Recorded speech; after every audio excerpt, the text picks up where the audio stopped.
You did well. You did very well. I saw you all singing. Thank you. Thank you very much.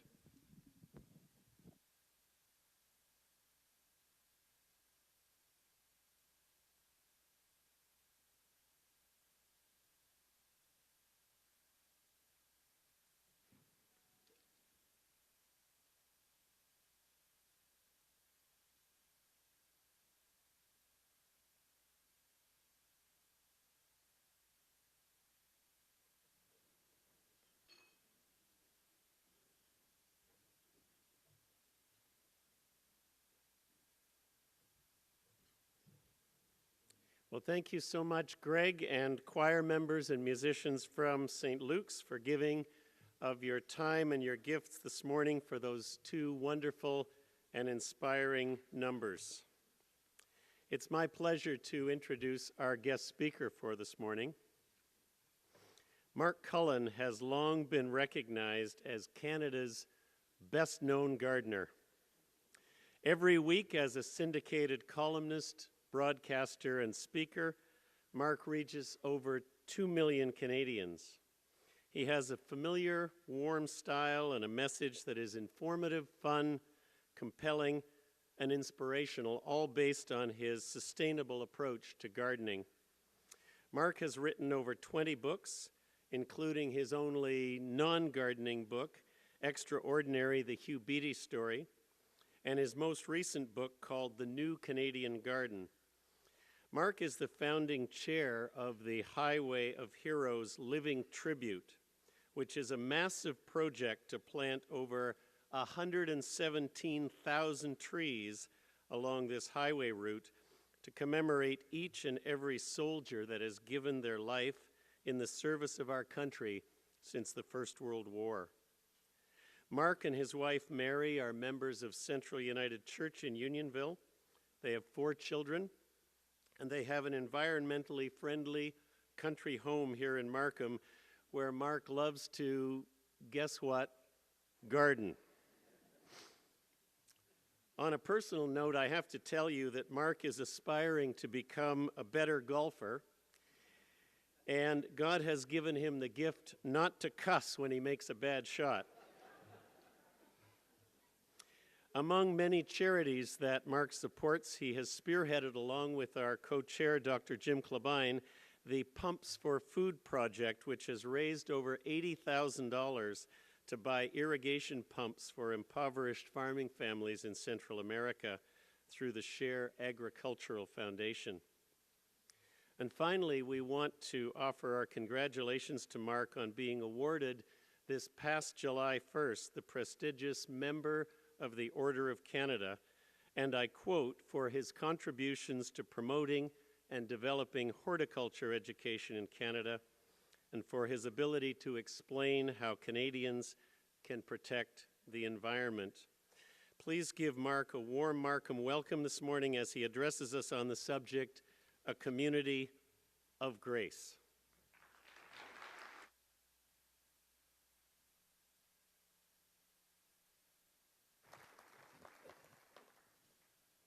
Well, thank you so much, Eric. That was very generous. Eric's always generous. Those of you that know Eric know that he's always generous. He's always honest. He always tells the truth. Someday I'd like to meet the guy you just described. And I also want to say thank you. I want to say thank you to Eric and to Jim for challenging me as a longtime resident of Markham and a longtime attendee at the Markham Prayer Breakfast to be here in this particular role this morning. I never imagined myself standing at this podium. But you know, for many years I brought my father to the Markham Prayer Breakfast. He's my late father, passed away 10 years ago, and I continue to come, and it's such a special day on the Markham calendar, and it's amazing what you and your volunteer committee do. So thank you so much. And I also want to say thank you to Reverend Dr. Jim Klebine, to my good friend Paul Williamson, and also to my wife Mary for helping me with the remarks I prepared for you for this morning. They've been a tremendous help. And also, I'd like to say thank you to my friends at Central United Church, who let me on 2 separate occasions road test some of the material that I'm using this morning from their pulpit. So, tried and true, we'll see. Thank you so much. When I'm asked to speak, people generally think, oh, gardening. Mark's going to talk about horticulture. So I don't want to disappoint you entirely, and I'll begin with a little story, a little horticultural story. It begins with a curious 7-year-old. Her name was Samantha. Now, all 7-year-olds are curious. All 7-year-olds ask a lot of questions. This particular morning, or rather afternoon, because her mother was preparing dinner, she went into the kitchen while her mom was chopping away with the cleaver, and she said, Mom, I have a question. She said, yes, Sam, what's the question? She said, Mom, I'm just wondering where we came from. Now, this is not where do babies come from. It's not that question. It's where did humans come from?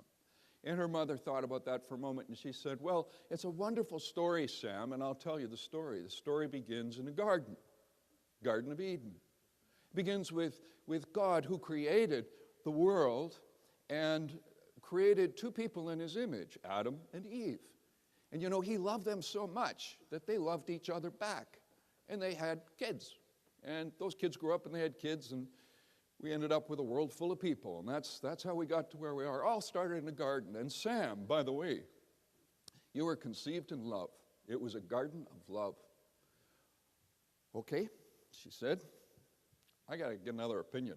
So she went into the living room where her father was sitting in the lounge chair with his feet up, reading the newspaper, Toronto Star, I think, Saturday edition, new homes and condos section. Check it out. And he heard her come in, and he puts the paper down, puts his feet down. He says, yes, Sam. She says, Dad, I have a question. I want to know, where did people come from? He says, oh, it's so simple, Sam. He says, we started as monkeys. And we were swinging in trees, and you know, that happened for quite a few generations. And then one day a monkey said to another monkey, you know, if we could just learn to walk upright, we could get out of this jungle. And so they did that. They learned how to do that. And they were dragging their knuckles for a while, and they got out of the jungle, and then they sequestered fire, and they invented the wheel, and they had babies, and here we are. It's called evolution, Sam. Oh. So she goes into the kitchen. She says, Mom, I am really totally confused. You told me that we started as humankind in the garden, and Dad said we started as monkeys. Well, she puts down the cleaver once more, and she looks, and she says, Sam, it's easy to explain. Your dad was talking about his side of the family.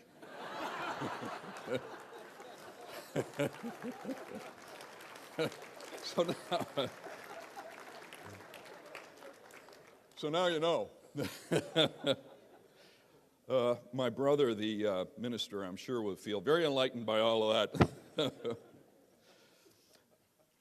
A community of grace.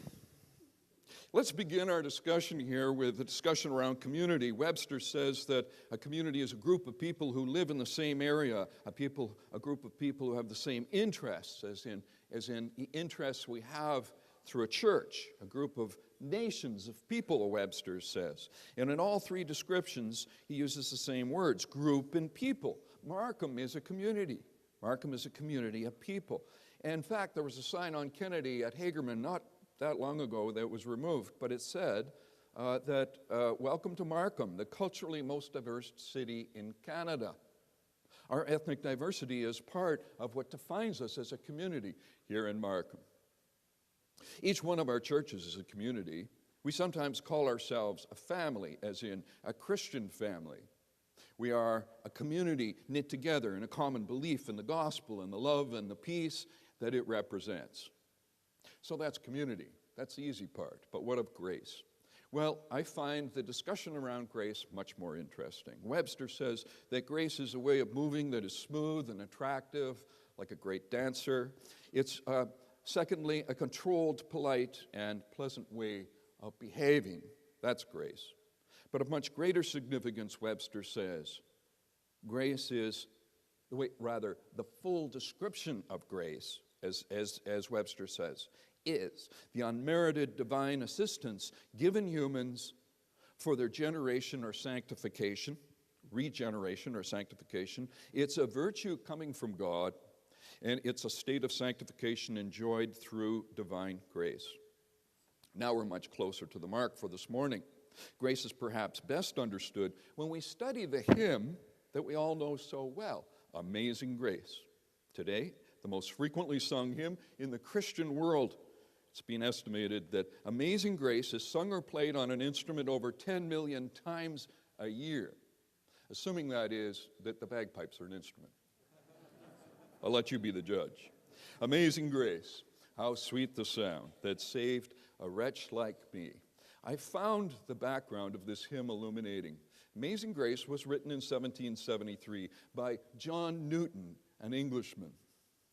I first heard this story while traveling with my friend Dennis Flanagan in Ireland 3 years ago, guests of the Irish Tourism Board. We were visiting the great gardens of southern Ireland, driving between locales.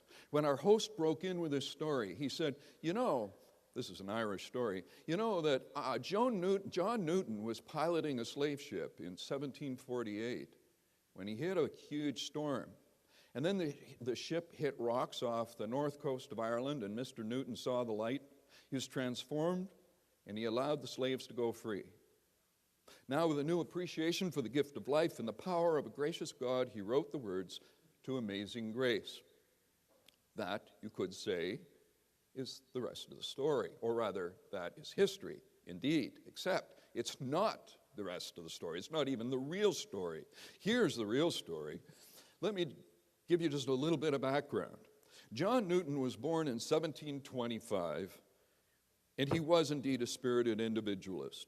His father was a merchant mariner who introduced John to life at sea when he was a young man of 11, when he served as an apprentice seaman on his father's ship.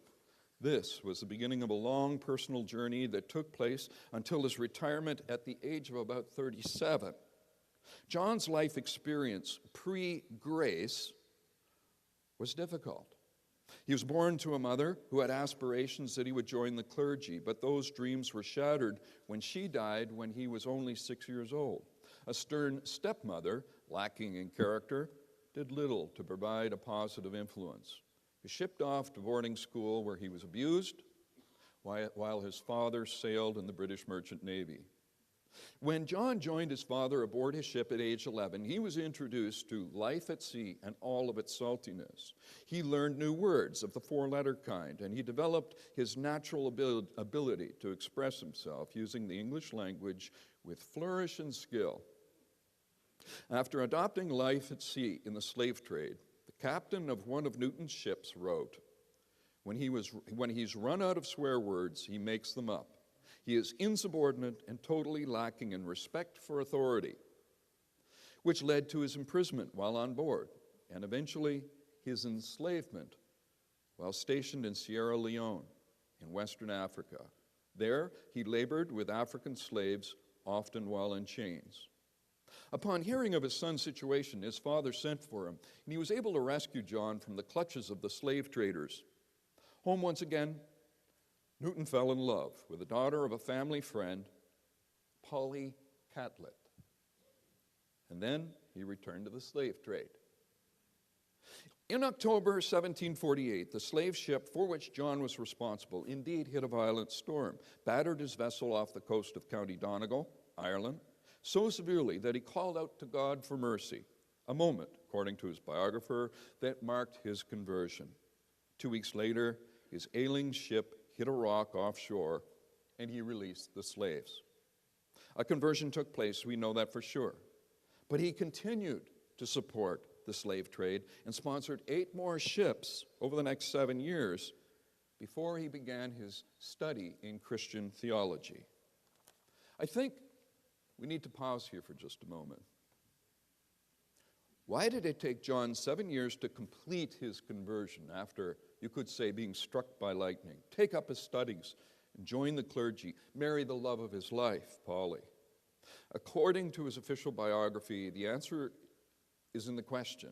It took him 7 years to complete his conversion and become an advocate for the abolition of slavery because it took that long for Polly to convince him that the slave trade was evil.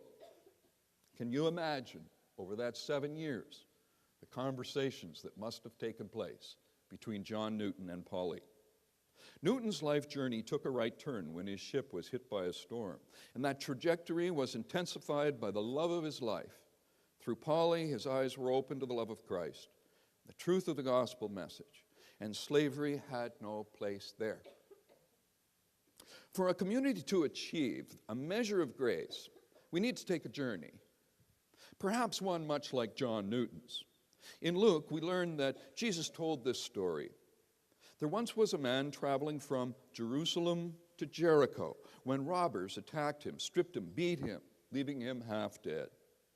It so happened that a priest walked down the road, and when he saw the man, he walked on the other side. And in the same way, a Levite also came along, went over, looked at the man, and he walked by on the other side. But a Samaritan who was traveling that way came upon the man, and when he saw him, his heart was filled with pity. He went over to him, poured oil and wine on his wounds, and bandaged him. And then he put the man on his own animal and took him to an inn where he took care of him. And the next day, he took out 2 silver coins and he gave them to the innkeeper. "Take care of him," he said to the innkeeper, "and when I come back this way from Jericho, I'll pay you whatever you spend on him to make him well." Well, I've been thinking about the modern day equivalent of the Samaritan story. And I've imagined what would happen if a Christian from Canada, Markham, was traveling the road from Jerusalem to Jericho, and there on the side of the road was beaten, robbed, and left for dead a man, a member of ISIS or Al-Qaeda. Would I pull over? I asked myself. Would I nurse the man and drive him to the nearest Holiday Inn where I would care for him overnight, provide my credit card information to the hotel clerk with instructions to charge me for any costs connected with a man's care? Well, in preparation for this morning, I decided to road test this question with a golf buddy. "David," I said, because most of my golf buddies are David, and this one happens to be here today. I said, "David, what would you do if you met a Samaritan on the road to Jericho?" And then the rest of the question. You know what the question is, right? Now, there's 2 things wrong with this picture. One, in spite of what golfers want you to think, there's seldom anything of a serious nature discussed on the golf course. And 2, this was a golf buddy, quotation marks. Golf buddies are a strange fraternity, I've learned, because I'm rather new to the game, where one derives pleasure from tormenting the other. And as long as you're being tormented, you know that you're a member. So when it stops, that's when you begin to worry. David's response, simple. I'd call 911. He smacked the ball too far and too straight.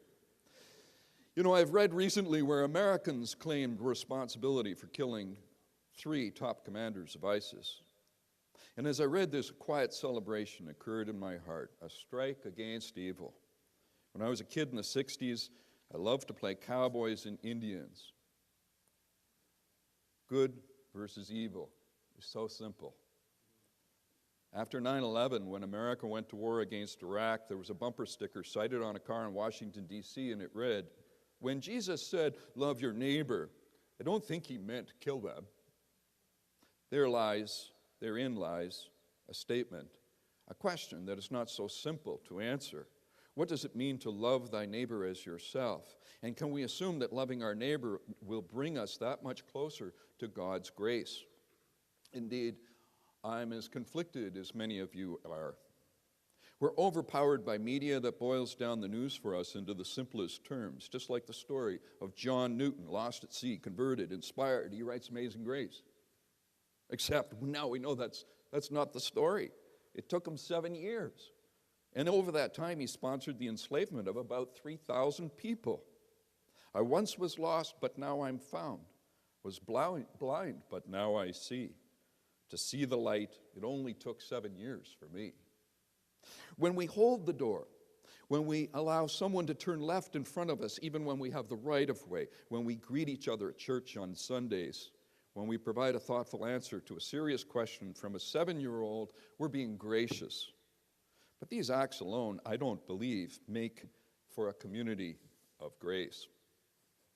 If we identify the journey to Jericho as our personal journey, we find that we don't need to go to the Middle East to experience what I call Samaritan moments. On our road to Jericho, there is a community called Markham, where Samaritan moments occur every day.